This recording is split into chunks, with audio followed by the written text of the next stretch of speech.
No matter what you do in life, if it's a swing set or whatever, if you don't install it properly, it won't work properly. So we want to make sure that you get the Chord Buddy installed properly. When you take it out of your package, you want to unscrew this screw right here, and you want to slide this collar back. This collar right here is movable, and it's what tightens up with this screw to tighten up to the side of your guitar neck. Okay, so you want to unscrew this as far out. Now if it comes out just like it did, no problems, put it right back on and just screw the screw back in. But the point is if it's this tight, it won't go on, so you want to pull it back.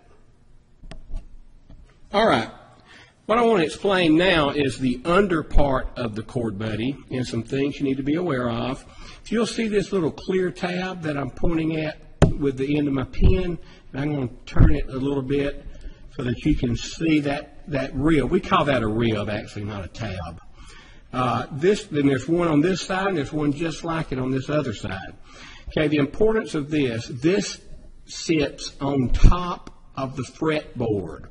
On top of the fretboard and not on the side of the neck. If this happens to you put it on the side of the neck, it will not play properly. So this sits just outside the little string, which is an E, and the big string, which is also an E, just right beside it on top of the fretboard. Okay? Now I'm going to show you how to put it on the guitar neck. So we're going to go down to the guitar neck. Make sure that your collar is back, so you've got enough room to sit it on. Get the left side on first.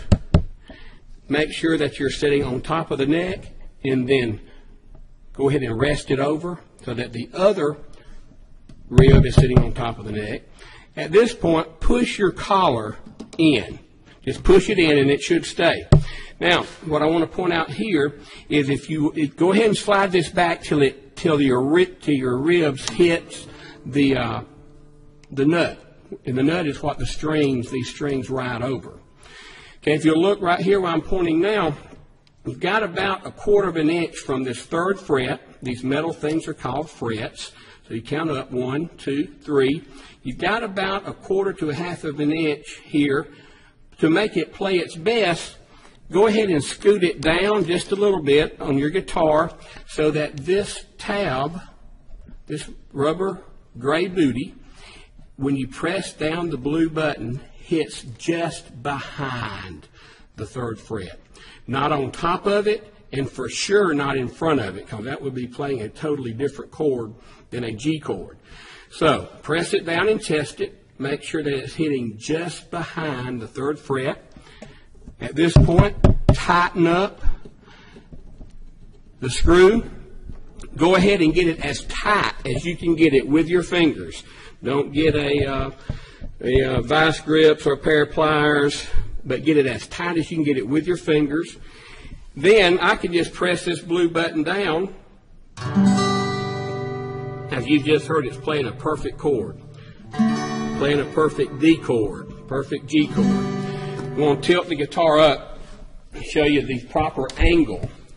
Okay, if you'll notice here, let me get a black background behind that, maybe you can see it a little better. There's a little upward angle from here to here. You've got an upward angle off of the strings. The purpose for this is as you strum your guitar, the strings will go in a circular fashion and they get a wider path down here. So you don't want the string to hit the bottom of this rubber booty because it will cause it to buzz. All right? So make sure you have a slightward upward angle. Now I'm going to purposely tilt it down just a little bit. I'm going to make it the way you don't want it. See how it's flat now? What's happened, you've pulled this back rib up so it's not resting on the fretboard. Now it will probably hear that buzz. That's the sound you don't want. If that happens to you, don't worry about it. Just go ahead and reseat it on the back by tilting this back part down to give you that proper upward angle. And as you can hear, It is playing perfectly again. And that's your proper angle. So what I'm going to do now, I'm just going to play it.